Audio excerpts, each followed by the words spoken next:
IBPS के through clerk में लगभग 7,800 पदों पर भर्ती आई है और आज के इस वीडियो को देखने के बाद आप अपना आवेदन अपने मोबाइल से कर पाएंगे। इस वीडियो को लाइक करने के साथ चैनल को जरूर सब्सक्राइब करें, उसके बाद बेल आइकन दबाएं, उसमें ऑल सेलेक्ट करें इसी तरह की बेहतरीन वीडियो सबसे पहले पाने के लिए। इसके लिए वीडियो के डिस्क्रिप्शन में आपको डायरेक्ट लिंक मिल जाएगा या फिर आप सरकारी रिजल्ट hd.com पे जा सकते हैं। वहाँ पे आप देखेंगे कि ये भर्ती आपको कुछ इस तरह से दिखाई देती है। आपको इसके बारे में थोड़ी बहुत बेसिक जानकारी दे दें तो 7 अक्टूबर से इसका आवेदन शुरू हो चुका है और अंतिम डेट है 27 अक्टूबर। 27 अक्टूबर तक ही आप इसमें फीस जमा कर सकते हैं। फीस जमा करना होगा जनरल ओबीसी और ईडब्ल्यूएस को 850 रुपये, SC/ST को 175 रुपये। ये फीस आप अपने debit card, credit card, net banking, UPI, mobile wallet कैसे भी कर सकते हैं। उम्र कम से कम 20 साल तथा अधिकतम 28 साल हो सकती है। मैक्सिमम उम्र सीमा में SC को 5 साल और ओबीसी को 3 साल की छूट मिलेगी। 7,855 पद हैं। कैटेगरी वाइज पदों को आप यहाँ पे देख सकते हैं।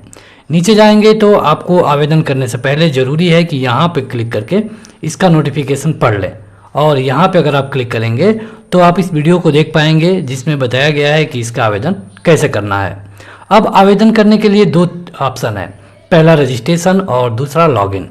अब यहाँ पे अगर आप इसका शुरुआत करने जा रहे हैं तो आपको रजिस्ट्रेशन ही करना पड़ेगा, लेकिन अगर आप रजिस्ट्रेशन कर चुके हैं तो आपको सीधे लॉगिन पे जाना होगा। लॉगिन पर भी अगर आप आ गए हैं और अगर आप रजिस्ट्रेशन करना चाहते हैं तो आपको यहाँ पे क्लिक करना है। इसके बाद आपका जो रजिस्ट्रेशन फार्म है ये ओपन हो जाएगा।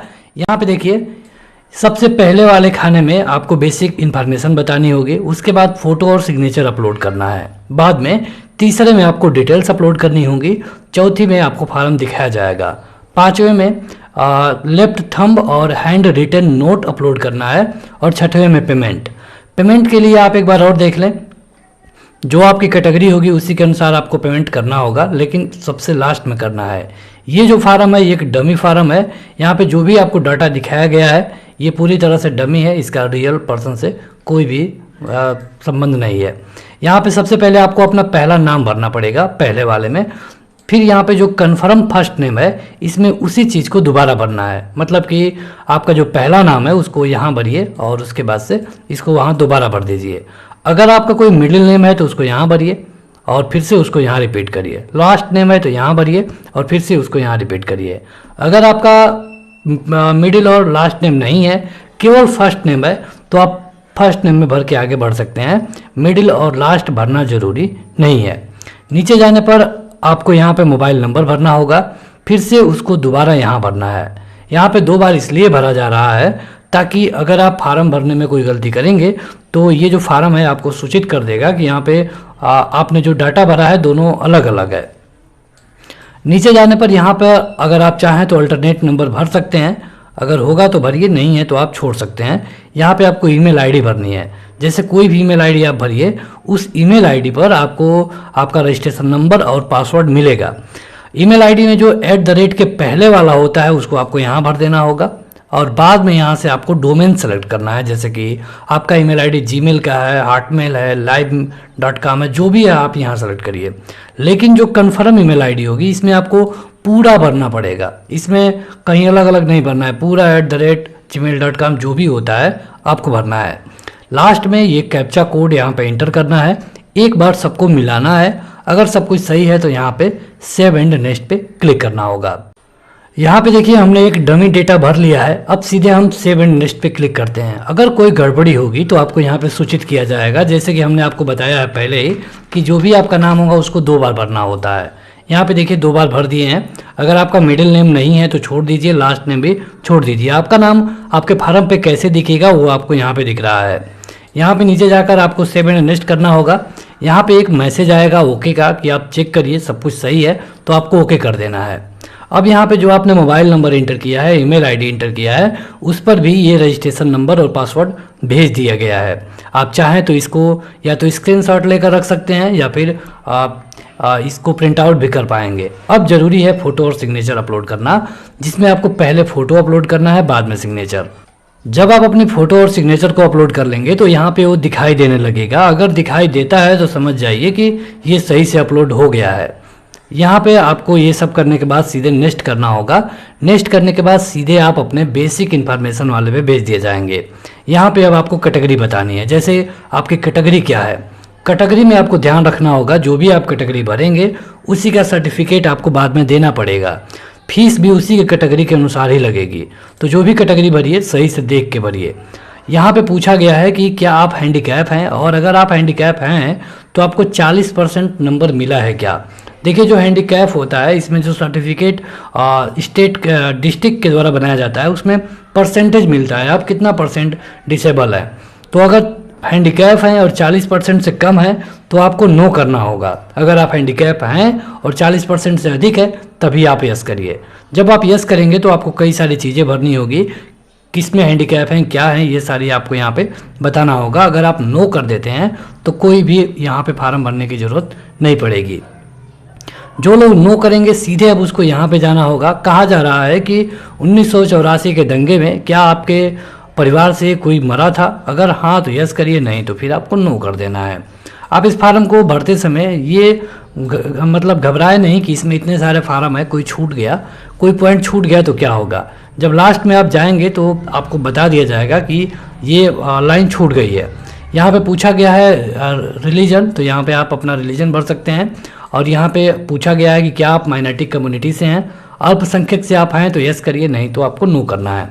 एक्स सर्विसमैन, इसके अलावा डिसेबल एक्स सर्विसमैन। इसके अलावा अगर आप नीचे जाएंगे तो यहाँ पे पूछा गया है कि dependent on service man killed, यानी कि डीएक्स, तो यहाँ पे यस या फिर नो कर सकते हैं। नीचे जाने पर कहा गया है कि क्या आप विडोर या फिर डिवोर्स या फिर कोर्ट के द्वारा सेपरेट किए गए हैं, तो अगर ऐसा कुछ है तो आप यस करिए, नहीं तो आपको नो करना है।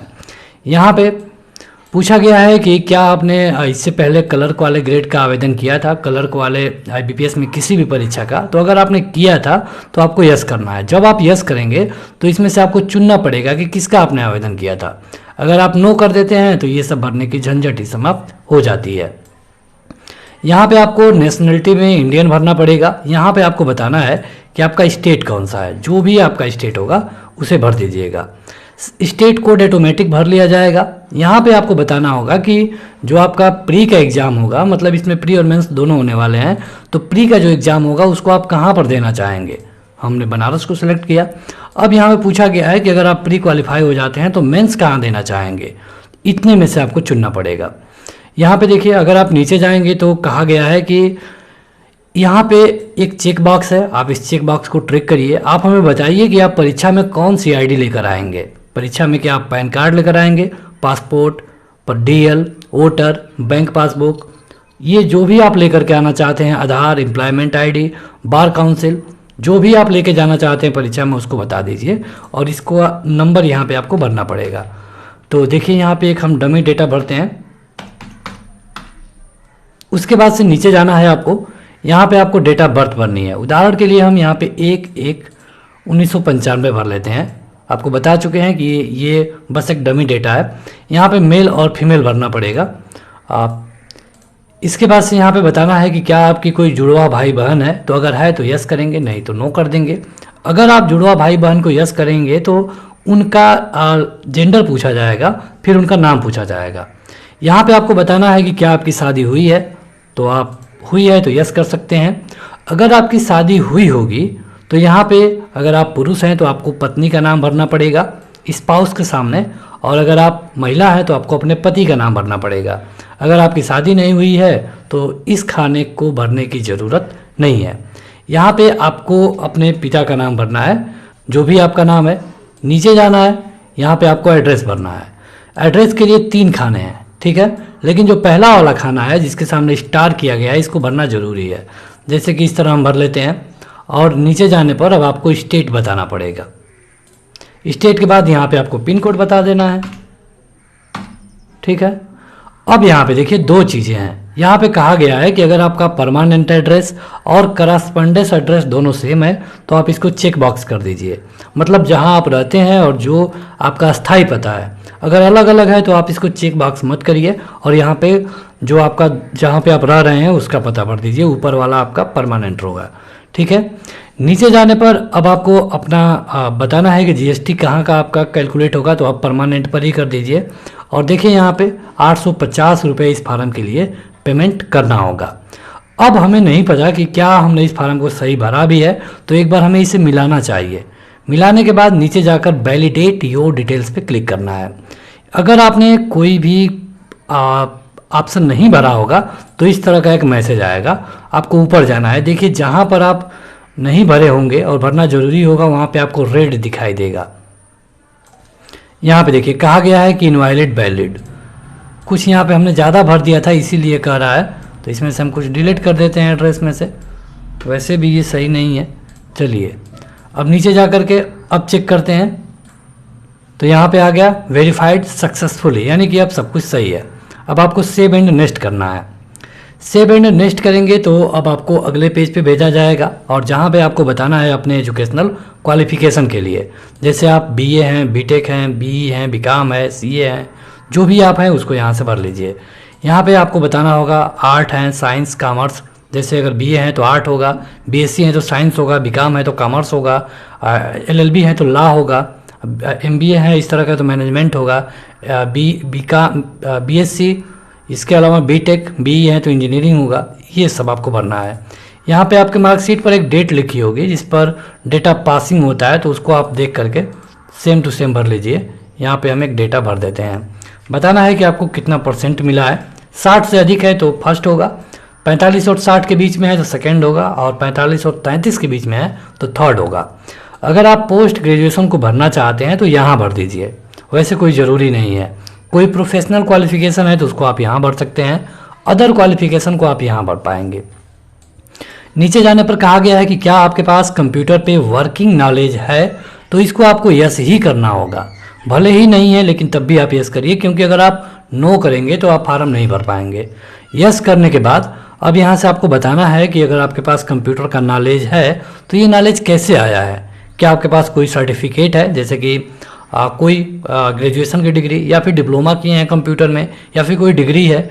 अगर इनमें से कोई है तो आप सेलेक्ट करिए, अगर इनमें से कोई नहीं है तो आप इसको अंत वाले को कर दीजिए कि मतलब मैंने हाई स्कूल में कंप्यूटर के बारे में पढ़ा था। अब यहाँ पे एक और ऑप्शन आपके लिए आ जाएगा, ठीक है, इसमें से आपको पहले वाले पे कर देना है। जिन लोगों के पास इनमें से कोई नहीं होगा इनको इसको करना जरूरी होगा। अगर आपका कोई सब्जेक्ट है, आप स्पेशली पढ़े हैं कंप्यूटर, तब तो अच्छी बात है, नहीं है तो आप बता दीजिए कि हमने 10वीं में कंप्यूटर को एक सब्जेक्ट के रूप में पढ़ा था। नीचे जाना होगा और यहाँ पे अगर कोई वर्किंग एक्सपीरियंस है तो भरिए, नहीं है तो आप सीधे से छोड़ सकते हैं, कोई दिक्कत नहीं है। यहाँ पे कहा गया है कि कभी आपके ऊपर कोई केस या फिर कभी आपको डिटेंशन किया गया है कोर्ट के द्वारा, तो अगर है तो यस करिए, नहीं तो नो करिए।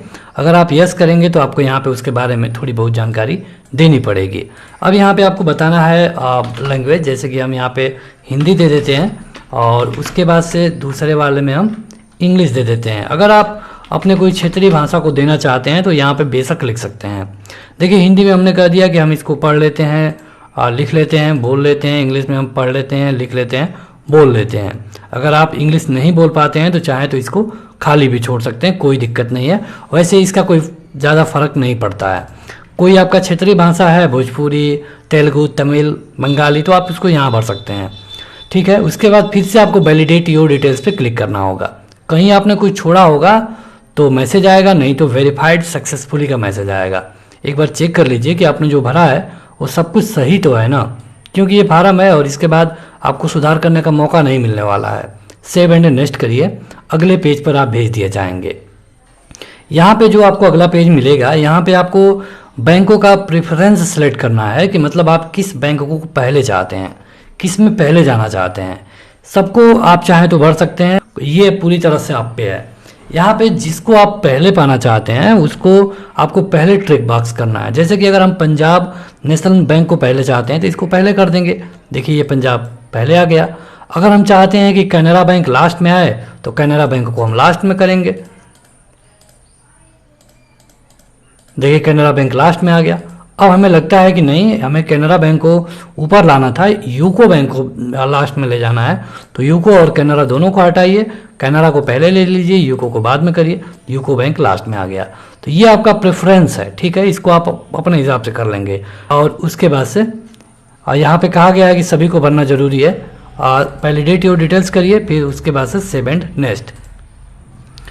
इसके बाद से आपका जो फार्म होगा प्रीव्यू के लिए आ जाएगा। यहाँ पे आपका पूरा डेटा दिख रहा है, एक एक करके आपको सबको मिलाना है। सबसे पहले इस फोटो को मिलाइए। अगर आपका फोटो सही है तो यहाँ पे आपको चेकबॉक्स करना होगा कि हमने फोटो मिला लिया है और ये सही है। उसके बाद नीचे आपको जाना है, हर चीज़ आपको मिलाते जाना है लाइन बाय लाइन। जैसे कि यहाँ पे आप मोबाइल नंबर देख सकते हैं जो कि एक डमी डेटा है, ईमेल आईडी भी उसी तरह डमी डेटा है। नीचे जाना होगा आपको और यहाँ पे चेक बॉक्स है, उस पर कम से कम 2 पे आपको करना होगा। अगर आपका नाम जो है आपके डॉक्यूमेंट पे अलग है तब आप इसको करिए, इसको मत करिए, ठीक है। लेकिन अगर आपका नाम वही है, वही आपने भरा है जो कि डॉक्यूमेंट पे है, डॉक्यूमेंट कहने का मतलब कि आईडी प्रूफ जो आप परीक्षा में लेके जाएंगे, तब आप इसको ही भरिए। अगर आईडी प्रूफ पे कुछ और लिखा है तब आप दूसरे को छोड़ के तीसरे को भरिए, लेकिन अगर सही है तो आप दूसरे के साथ जाइए। यहाँ पे सिग्नेचर के साथ आपको चेक बॉक्स करनी होगी कि हाँ मेरी सिग्नेचर है, और उसके बाद से कंप्लीट रजिस्ट्रेशन पे क्लिक करना होगा। देखिए यहाँ पे कंप्लीट रजिस्ट्रेशन पे आप क्लिक करेंगे तो आपसे बाएं हाथ के अंगूठे का निशान और उसके अलावा एक और हैंड रिटन नोट मांगा जाएगा। यहाँ पे आपको बाएं हाथ के अंगूठे का निशान देना है, तो यहाँ पे हम बाएं हाथ के अंगूठे का निशान दे देते हैं। यहाँ पे देखिए कुछ गड़बड़ी हो रही है, मतलब फाइल साइज ज़्यादा है, तो यहाँ पे आप देख सकते हैं कि इसके लिए साइज कितनी रखनी है, क्या है गाइडेंस, आप यहाँ पे जाकर देख पाएंगे। फ़ोटो के लिए, सिग्नेचर के लिए, अब बाएं हाथ के अंगूठे के लिए यहाँ पे लिखा गया है 20 से 50 के भी होना चाहिए, और जो हैंड रिटन नोट होगा ये 50 से 100 के भी होना चाहिए। अब यहाँ पे लेफ्ट थंब का मतलब तो समझ में आता है, लेकिन हैंड रिटन नोट्स क्या है, तो आपको फिर से इस वेबसाइट पर जानी होगी जिसका लिंक डिस्क्रिप्शन में दिया गया है। नोटिफिकेशन के सामने जाकर के क्लिक करिए, नोटिफिकेशन आ जाएगा। यहाँ पे आपको जाना होगा 14वें पेज पे, ठीक है, ये 14वां पेज है। देखिए हो सकता है कि आपके मोबाइल में जब ये ओपन हो तो 13वें या फिर 12वां पे चले जाए, तो उससे कोई फ़र्क नहीं है, आप इसको सर्च कर लीजिएगा। देखिए ये इस तरह का है, I name of candidate here declare that all the information submitted by me in the application form is correct, true and valid, I will present the supporting document as and when required. ये आपको लिखना है एक सादे page पे, यहाँ पे आपको अपना नाम लिखना होगा, ठीक है, और इसको स्कैन कर लेना है और इसी को यहाँ पे अपलोड करना है। तो ये दोनों जब अपलोड हो जाएंगे तो आपको यहाँ पे सिक्योरिटी कोड को यहाँ पे हूबहू लिखना होगा और सेव एंड नेक्स्ट पे क्लिक करना है। बस यहाँ पे आपका फार्म कंप्लीट हो गया है। अब जब आप यहाँ पे ओके करेंगे तो आपको सीधे पेमेंट के लिए भेज दिया जाएगा। चूँकि ये फार्म एक डमी फार्म था इसलिए यहाँ पे हम पेमेंट नहीं करने वाले हैं। यहाँ पे देखिए हम ओके करते हैं तो उसके बाद से ये पेमेंट करने को बोल रहा है। ये सिक्योरिटी कोड आपको इंटर करना है और पेमेंट करने के बाद जो आपका फार्म है ये कंप्लीट हो जाएगा। तो आज के इस वीडियो में इतना ही। अगर आपका कोई सवाल है तो आप कमेंट करके पूछ सकते हैं और इस तरह आप अपने फार्म को आसानी से भर पाएंगे। वीडियो को लाइक करें और डायरेक्ट लिंक वीडियो के डिस्क्रिप्शन में मिल जाएगा।